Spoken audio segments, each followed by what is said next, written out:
everyone. I am so tired and I'm only at the Amman airport.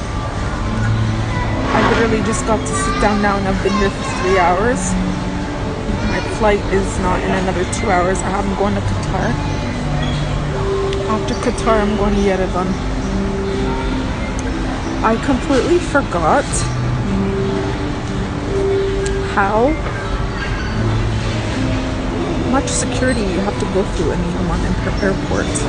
You have to go through back-to-back different securities. I know in Armenia, when you go in, it's like one.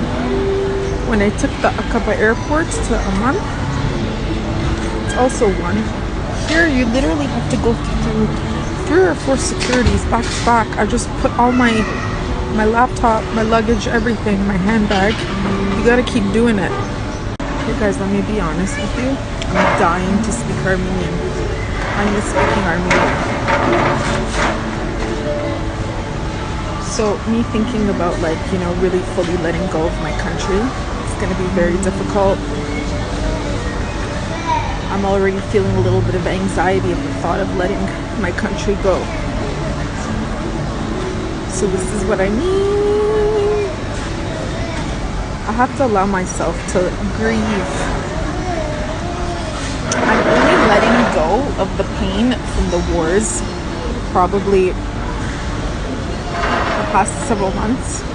It's taken me years to let go of everything fully. Mentally, I let go, but you know, energy is stored in the body, and trauma is usually resurfaced over and over and over and over again.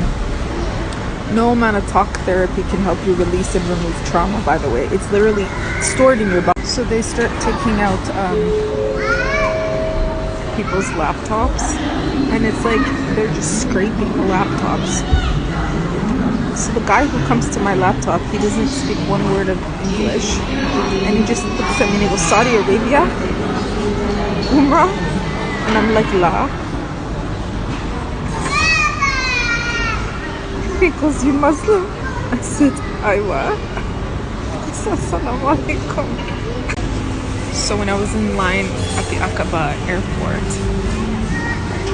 there were 2 Italian women that were at my apartment for a few nights. So I didn't get the chance to say goodbye to them. They left earlier than me this morning. So we're like, hey, we're both taking the plane to Amman, right? And because I didn't really get to talk to them like about where we're all from and everything, due to where I'm like physically standing and where they're sitting, we're speaking loud. And she's like, are you going to Italy? I said, no, I'm going back to my country. And she's like, where's your country? And I said, Armenia.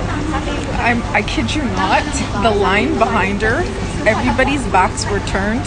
Maybe about 10 to 20 people, they turned around and they're all looking at me. So I don't know what it is about people hearing about the name or the word Armenia. Everywhere I go, whenever people ask and they hear me say Armenia, everybody looks at me and stares.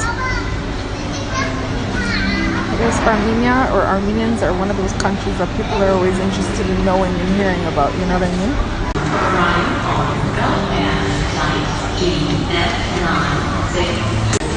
Hello everyone, I'm in Qatar. I hope you can hear me. That was one type of a little gathering there.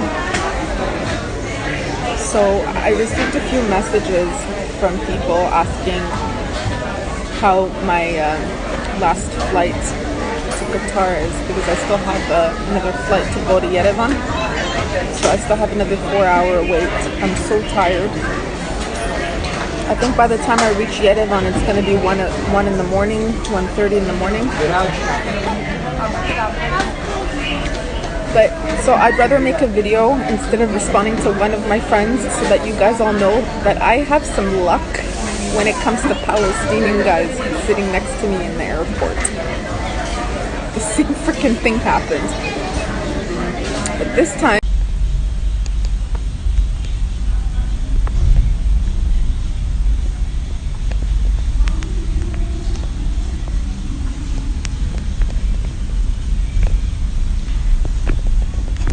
Welcome to Yerevan.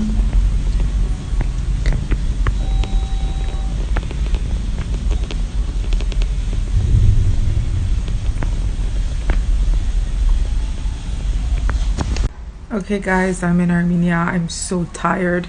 I just had my breakfast. I've slept 4 hours. The day before I didn't sleep 24 hours. The plane got delayed about almost 2 hours because of the weather in Qatar. So I ended up landing in Armenia around 4 a.m. or leaving by the time I get my luggage. The plane is full, jam-packed with Armenians. That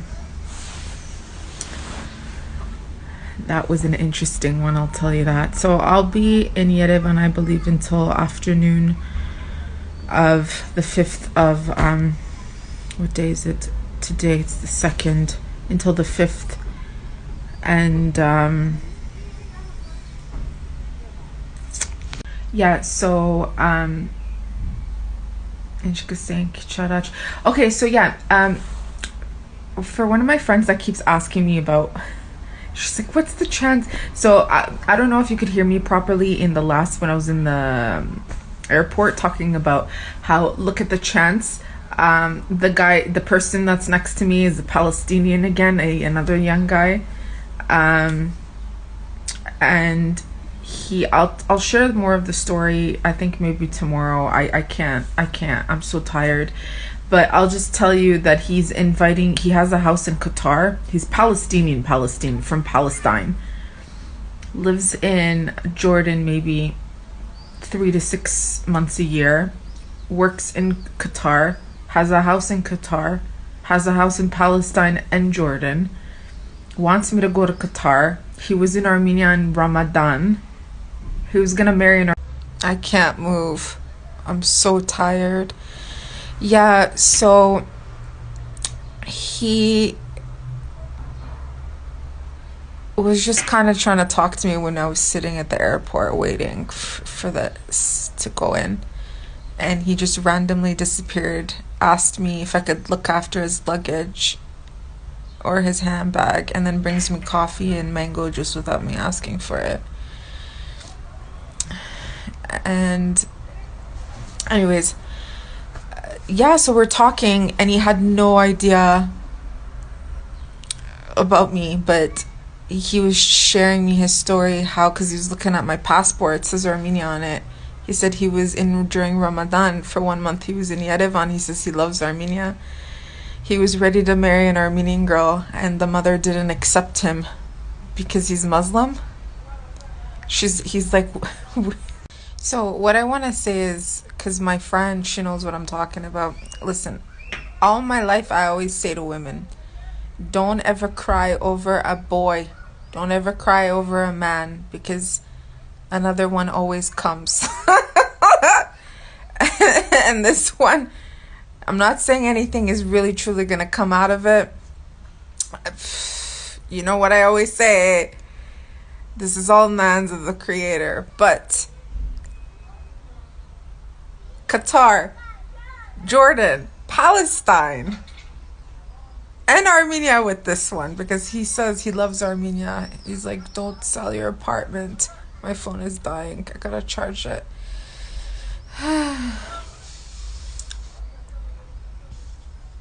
So how's everybody doing? Somebody leave a comment. Let me know how you are. I gotta get a shut eye, man. I can't move. I can't function right now.